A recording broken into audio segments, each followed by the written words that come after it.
Good morning student. मैं आलोक कुमार शर्मा, आपका Sanskrit teacher. आज कक्षा 10th की ऑनलाइन क्लासेज के अंदर हम लेकर के आए हैं आपकी चतुर्थ पाठ्य को, जिसका नाम है जृंभस्व सिंह दंतास्ते गणेश्य।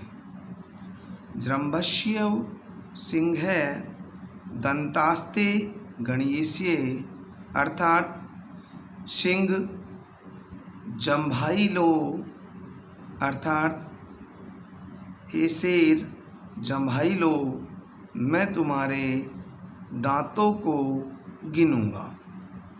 ये चतुर्थ जो पाठ है, ये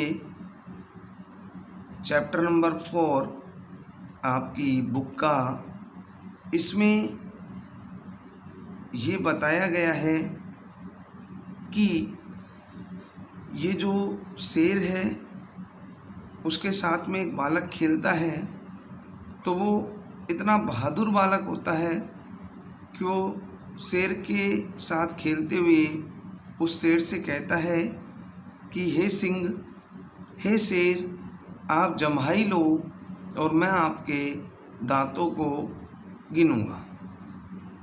इसके जो चैप्टर है, इस चैप्टर के अंतर्गत एक नाटक बताया गया है, और नाटक में आप जानते हैं कि अनेक पात्र होते हैं। तो सबसे पहले इस नाटक में जो कई सारे पात्र हैं उसके बारे में यहाँ पर वर्णन करते हुए कहा गया है।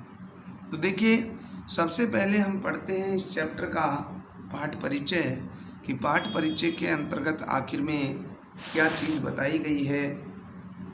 ये जो पाठ है इसमें क्या क्या कहा गया है, ये सारी चीज़ों का वर्णन हम जानते हैं। तो देखिए, इसमें क्या क्या चीज़ बताई गई है वो चीज़ हम देखते हैं।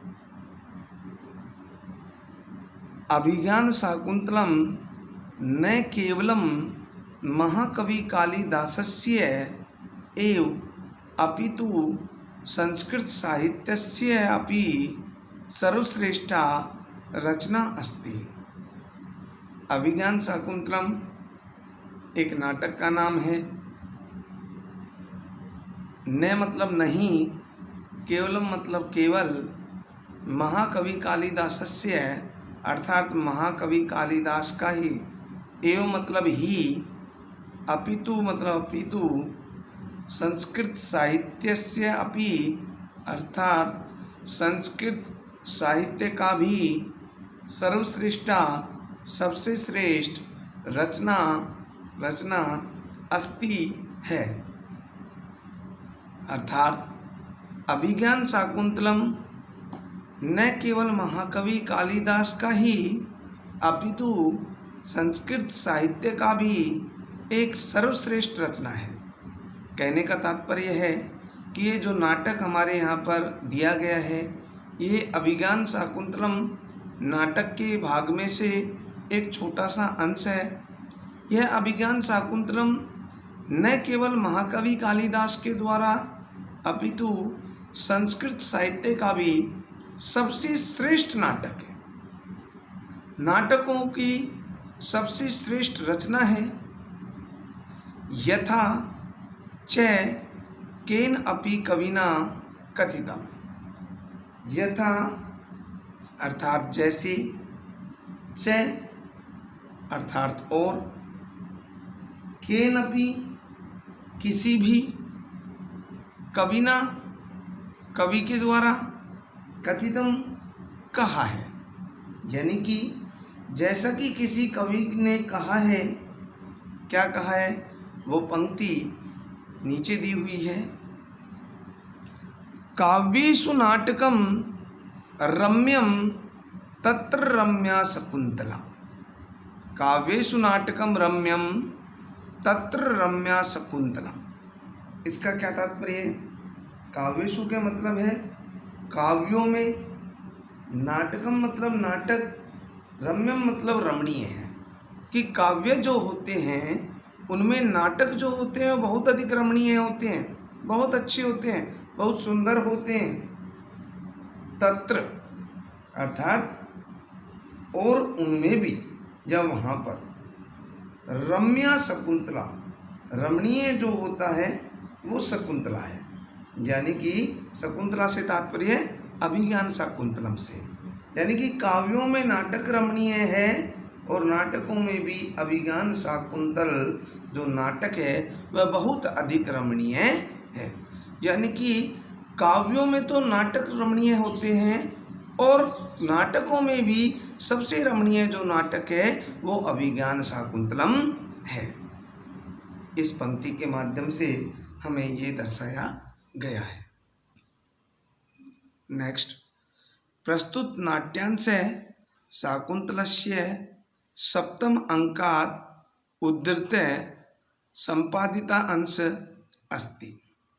अर्थात क्या कहा गया है, प्रस्तुत नाट्यांश अभिज्ञान शाकुंतलम के सप्तम अंक से अर्थात 7वें अंक से उद्धृत है, अर्थात लिया गया है, और संकलित अंश है, उसमें से लिया गया एक छोटा सा अंश है, एक छोटा सा टुकड़ा है।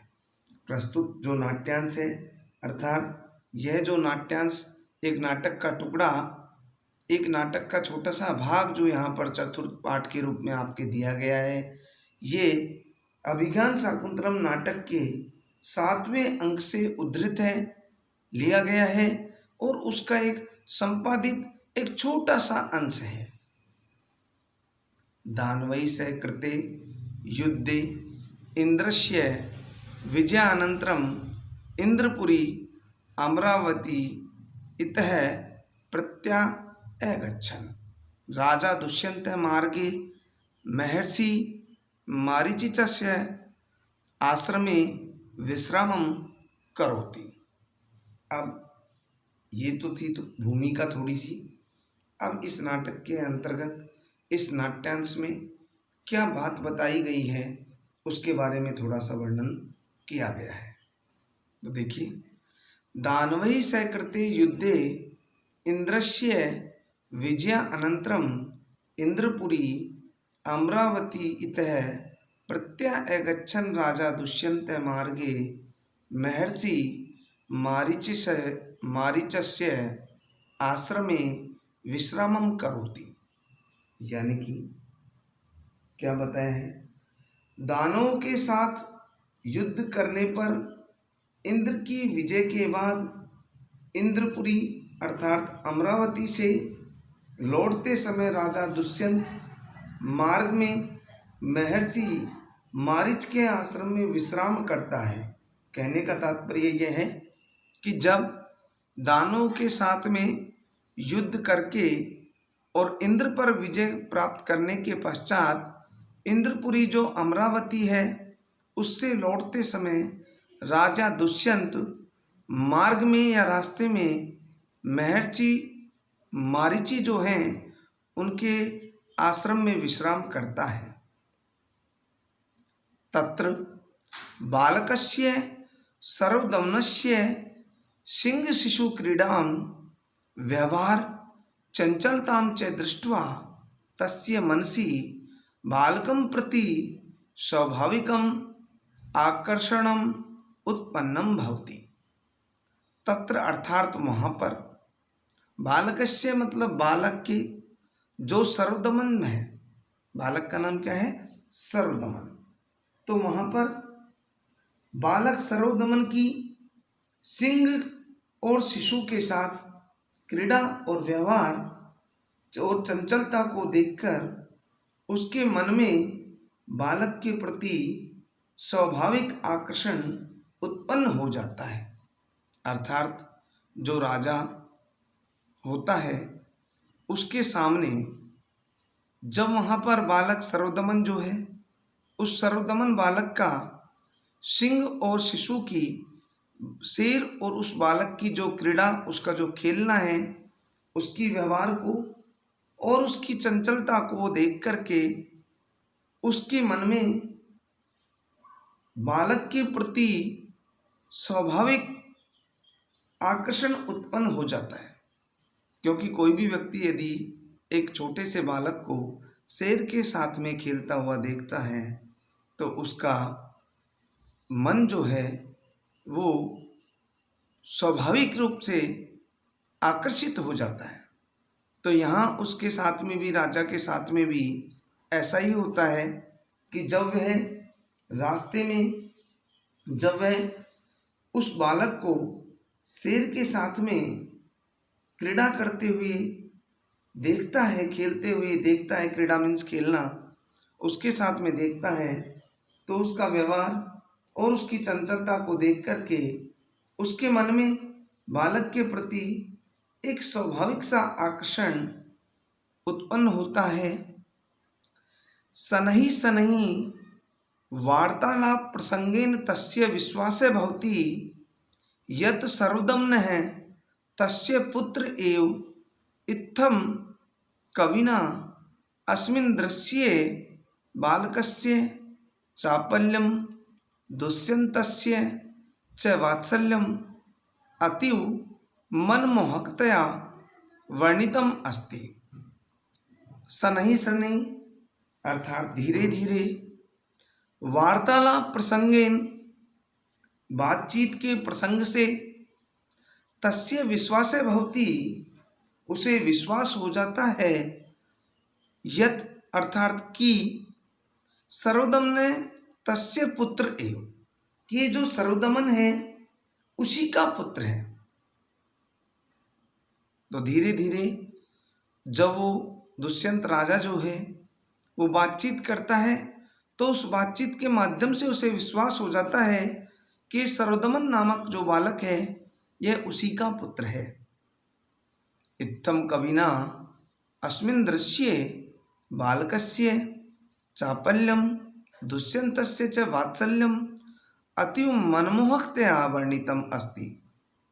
इत्थम अर्थात इस प्रकार से, कविना अस्मिन् दृश्ये, इस प्रकार कवि ने इस दृश्य में बालकस्य चापल्यम, बालक की चंचलता, दुष्यंतस्य च वात्सल्यम, और दुष्यंत के वात्सल्य अर्थात प्रेम को,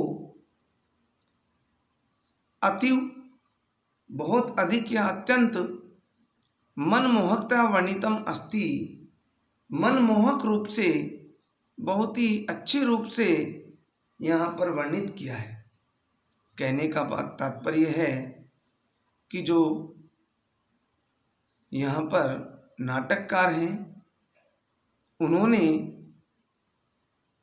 इस दृश्य में बालक की चंचलता और दुष्यंत जो राजा हैं उनके वात्सल्य को, उनके प्रेम को बहुत ही अधिक मनमोहक रूप से वर्णित किया है, उसका वर्णन किया है। तो ये था हमारे चतुर्थ पाठ्य का पाठसार। इसमें थोड़ा सा नाटक के बारे में भी दिया गया था और इसमें थोड़ा सा जो हमारा पाठ का सार है उसको कुछ एक लाइनों के माध्यम से यहाँ आपके सामने बहुत ही मनमोहक रूप से वर्णन किया गया है। अर्थात इस पाठ के सार से एक बात सामने निकल कर के आई है कि जब दानवों के साथ में युद्ध करके राजा दुष्यंत जो है इंद्र पर विजय प्राप्त करता है, इंद्रपुरी या अमरावती जो है उससे लौटता है, तो राजा दुष्यंत मार्ग में महर्षि मारीचि के आश्रम में विश्राम करता है।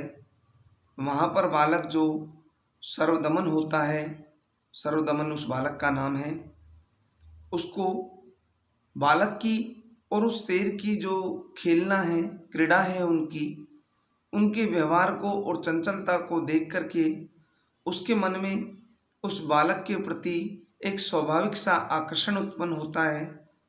धीरे धीरे जब वो राजा बातचीत करता है तो उसके माध्यम से उसे विश्वास हो जाता है कि यह सर्वदमन नामक जो बालक है यह उसी का पुत्र है।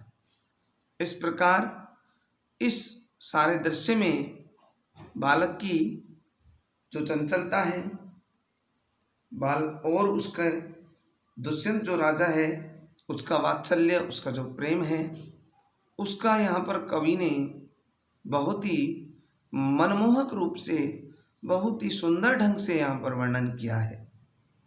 तो ये हमारे पाठ का सार था।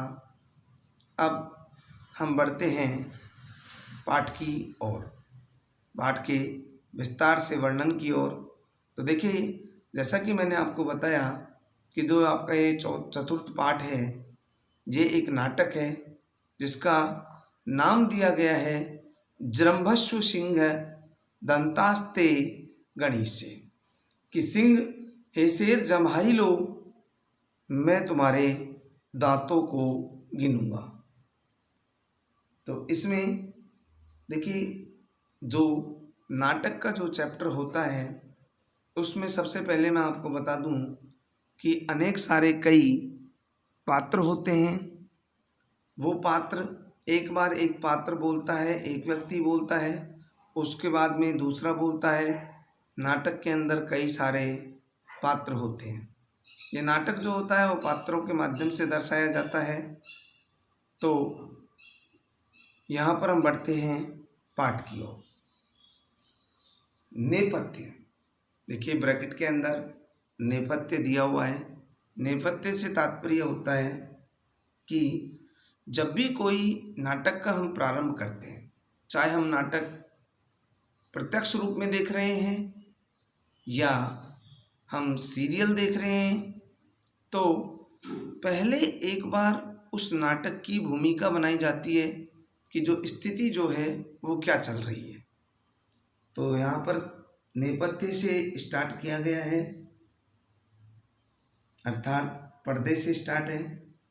माँ खलु चापलम कुरु कथम गत एवात्मन है प्रकृति, आगे प्रश्नवाचक चिन्ह दिया गया है। अर्थात नेपथ्य में पर्दे के पीछे से कुछ आवाज आती है। क्या आती है? माँ खलु चापलम कुरु। माँ मतलब मत, मना करने के अर्थ में। खलु मतलब निश्चयी रूप से। चापलम मतलब चंचलता, और कुरु मतलब करो। अर्थात निश्चयी चंचलता मत करो। कथम गत एवात्मने प्रकृति। कथम मतलब क्या, गते मतलब गया है, एव आत्मने मतलब अपने अपने, और प्रकृति मतलब स्वभाव। अर्थात क्या वही अपने स्वभाव को प्राप्त हो गया है। अर्थात कथम गत एव आत्मनम प्रकृतिम, क्या वही अपने स्वभाव को प्राप्त हो गया है। यानी कि ऐसी आवाज आ रही है, चंचलता मत करो, क्या वही अपने स्वभाव को प्राप्त हो गया है। नेक्स्ट, अब राजा बोलता है। क्या कहता है राजा? कर्णम दत्वा, ब्रैकेट में दिया हुआ है कर्णम दत्वा अभूमि इयम अविनियस्य को नु खलु एषः निषिध्यते। प्रश्नवाचक चिन्ह फिर से ब्रैकेट में दिया गया है। शब्दानुसारेण अवलोक्य स विस्मयम अये कोनु खलु अयम अनुबध्यमाने तपस्विनीभ्याम अबाल सत्वो बाल है। क्या कहा गया? राजा कर्णम दत्वा, कान लगा करके। कर्णम मतलब कान, और दत्वा मतलब देना होता है, वैसे यहाँ लगा करके। यानी कि जो वो आवाज आ रही थी तो राजा यहाँ पर कान लगा करके उसको सुनता है। अभूमि, अभूमि इयम अविन्यस्य। क्या? अभूमि मतलब अनुचित स्थान या अयोग्य। इयम मतलब यह, और अविन्यस्य, अविन्यस्य मतलब चंचलता का। यानी कि यह स्थान तो, यह जो स्थान है, यह तो अशिष्ट आचरण के योग्य नहीं है। यानी कि जो तपोवन था, जो वो आश्रम था, तो आश्रम जो होता है वो कभी भी, आश्रम में विद्या वगैरह अध्ययन किए जाते हैं, विद्या ग्रहण की जाती है, वो चंचलता का स्थान नहीं होता। तो बालक जो चंचलता कर रहा था तो उसी के संबंध में है। तो राजा यहाँ पर कान लगा करके, यह स्थान तो अशिष्ट आचरण के योग्य नहीं है, यानी कि खराब आचरण करने के योग्य नहीं है। को नु खलु एषे निषिध्यते। को नु खलु एषे, खलु मतलब निश्चय रूप से, ऐसे मतलब यह, और निषिध्यते मतलब मना करने के अर्थ में या रोकने के अर्थ में। कोनु खलु ऐसे निषिध्यते, फिर किसे मना किया जा रहा है, अर्थात यह स्थान तो अशिष्ट आचरण या खराब आचरण के योग्य नहीं है, फिर किसे मना किया जा रहा है। ब्रैकेट में आगे शब्दानुसारेण अवलोक्य। शब्दानुसारेण शब्द के अनुसार, अवलोक्य मतलब देख करके। शब्द के अनुसार जिधर से जैसे आवाज आ रही थी उसके ही अनुसार, अवलोक्य यानी कि देख करके, यानी कि जहां से आवाज आ रही थी उसी ओर देख करके, स विस्मयम अर्थात आश्चर्य के साथ में, अये अरे, कोनु खलु अयम अनुवद्यमाने। कोनु खलु अयम अनुवद्यमाने, अरे इस असाधारण शक्ति संपन्न जो बालक है, इसको तपस्विनी व्याम अबाल सत्तो बाल है, कि इस असाधारण शक्ति संपन्न जो बालक है, इसको दोनों तपस्विनियों द्वारा रोका जा रहा है। यानी कि वो बालक चंचलता कर रहा है, उसको दो तपस्विनियां रोक रही हैं। तो उसी के बारे में बताया जा रहा है कि यह जहां से आवाज आ रही थी उसी ओर आश्चर्य से देख करके, अरे इस असाधारण शक्ति संपन्न जो बालक यदि शेर से खेल रहा है तो निश्चय रूप से वो असाधारण शक्ति से युक्त है, असाधारण शक्ति से संपन्न है, उसके अंदर एक विशिष्ट शक्ति है। ये तो निश्चय रूप से होता है, क्योंकि हर बालक, कोई भी बालक आज शेर से नहीं खेल सकता। तो अरे इस असाधारण शक्ति संपन्न बालक को दोनों तपस्विनियों के द्वारा क्यों रोका जा रहा है। अये कोनु खलु अयम अनुबद्यमाने तपस्विनीभ्याम अबाल सत्तो बाल है, कि इस अद्भुत या असाधारण शक्ति संपन्न इस बालक को दोनों तपस्विनियों के द्वारा क्यों रोका जा रहा है। नेक्स्ट आगे चलते हैं। तो आगे यहाँ पर एक श्लोक दिया गया है, उस श्लोक के माध्यम से क्या बताया गया है। अर्धपीतः तनम मातुराम अर्धक्लिष्ट केसरम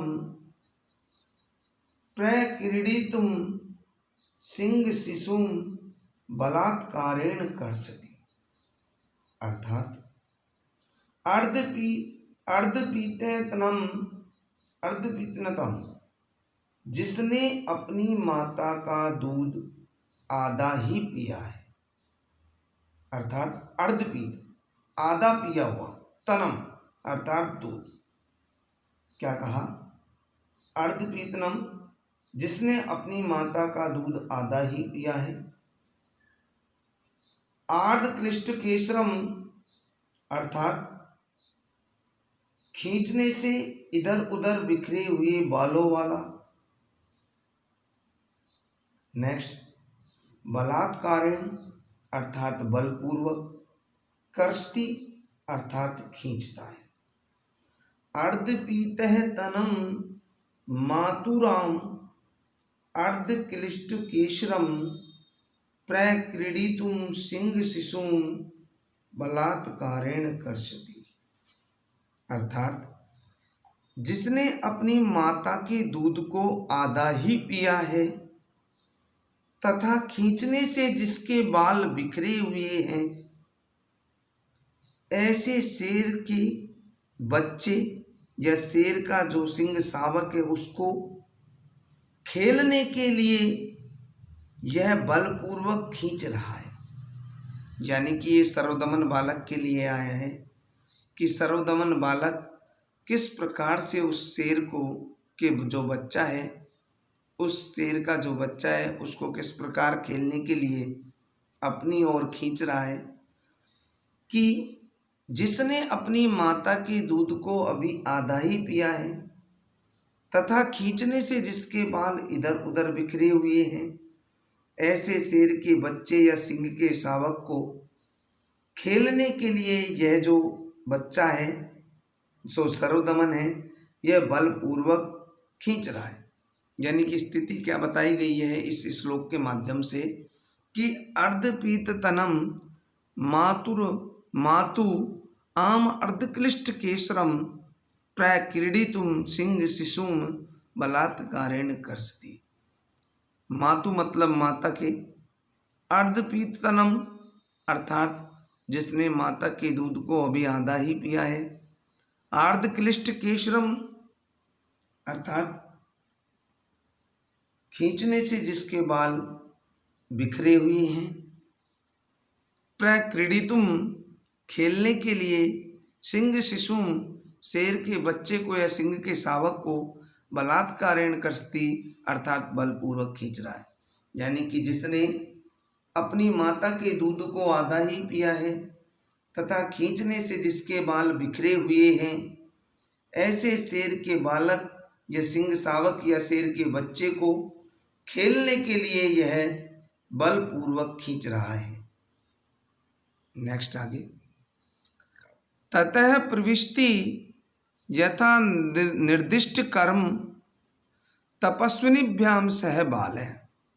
ततः प्रविष्टि यथा निर्दिष्ट कर्मा तपस्विनीभ्याम सह बालः अर्थात ततः तत्पश्चात या इसके बाद प्रविष्टि प्रवेश करते हैं, यथा निर्दिष्ट कर्मा अर्थात पूर्व में कार्य में लगा हुआ या निर्देशित किया हुआ, तपस्विनीभ्याम सह बालः अर्थात तपस्विनियों के साथ वह बालक प्रवेश करता है। कहने का मतलब है इसके पश्चात पूर्व कार्य में लगा हुआ अर्थात पूर्व कार्य में लगे हुए से तात्पर्य उस सिंह शावक के उस शेर के बच्चे के साथ खेलता हुआ बालक जो है दो तपस्विनियों के साथ में प्रवेश करता है। अर्थात इसके पश्चात पूर्व कार्य में लगा हुआ अर्थात उस सिंह शावक के साथ में खेलता हुआ बालक दो तपस्विनियों के साथ में प्रवेश करता है। यहाँ पर ये दर्शाया गया है कि वो बालक जो है वो उन तपस्विनियों के साथ में प्रवेश करता है। तो बेटा आज की ऑनलाइन क्लासेज में हमने चतुर्थ पाठ्य के अंतर्गत एक नाटक का जो था उसके अंतर्गत हमने आज पाठ का सार पढ़ा। पाठ के सार के साथ में कुछ पैराग्राफ हमने कुछ लाइनें हमने इस नाटक की पढ़ी। तो बेटा आज का आपका जो होमवर्क है वो यही है कि अपनी नोटबुक के अंदर ये पाठ का सार की संस्कृत लिखनी है और उसके बाद इसका हिंदी अर्थ लिखना है। देन उसके बाद जितना मैंने नाटक का अंश यहाँ पर मैंने आपको पढ़ाया है उसको लिखना है, एक पात्र को लिखना है, फिर उसका हिंदी अर्थ करना है। आज का आपका होमवर्क ये है। सर्वप्रथम आप अपनी नोटबुक के अंदर पाठ के सार की संस्कृत लिखेंगे और उसके पश्चात हिंदी अर्थ लिखेंगे।